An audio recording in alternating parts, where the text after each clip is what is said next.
Giri good morning bro. KCR chapter close, yes or no bro? Yes, KCR chapter close. ఏ మెడిసిన్కైనా expiry date ఉంటుంది. ఏ మనిషికైనా ఏ రంగంలోనైనా expiry date ఉంటుంది.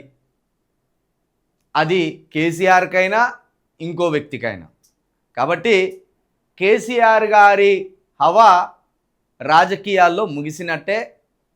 2009లో మొదలైన కేసీఆర్ గారి హవా 2023 తోటి ఫుల్ స్టాప్ పడ్డట్టే అని చెప్పడంలో ఎలాంటి సందేహం లేదు. కేసీఆర్ గారు ప్రస్తుతం ప్రత్యక్ష రాజకీయాల్లో లేరనే చెప్పాలి. ఆయన శాసనసభ్యుడిగా ఉన్నప్పటికీ ఆయన ఎక్కడ కూడా యాక్టివ్గా లేడు. ఏ సమస్య మీద కూడా ఆయన మాట్లాడడం లేదు. ఆయన నిద్రావస్థలోకి వెళ్ళిపోయినట్టుగా మనం అర్థం చేసుకోవాలి.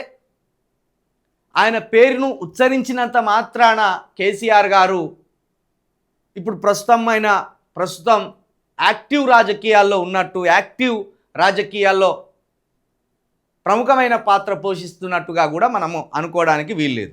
కాబట్టి ఇక కేసీఆర్ గారి రాజకీయ జీవితం ముగిసిన చరిత్ర అని చెప్పడంలో ఎలాంటి సందేహం లేదు. ఎందుకంటే 2.5 సంవత్సరాలుగా ప్రజలు అష్ట కష్టాలు పడుతుంటే సినిమాల్లో ఐటమ్ సాంగ్స్ లాగా అప్పుడప్పుడు వచ్చిపోతున్నారు. కాబట్టి కేసీఆర్ గారికి ప్రజల కష్టాల పట్ల కావచ్చు, ప్రజల సమస్యల పట్ల కావచ్చు నిబద్ధత కానీ ఒక నిజాయితీ కానీ లేదు. ఒక కేసీఆర్ గారికే కాదు, బీఆర్ఎస్ పార్టీలో ఉన్న నాయకులకు ఎవరికి కూడా ప్రజా సమస్యల మీద ఒక పట్టుదలతో కూడిన పోరాటం చేయాలనే నిబద్ధత ఉన్నట్టు అయితే కనిపిస్తలేదు.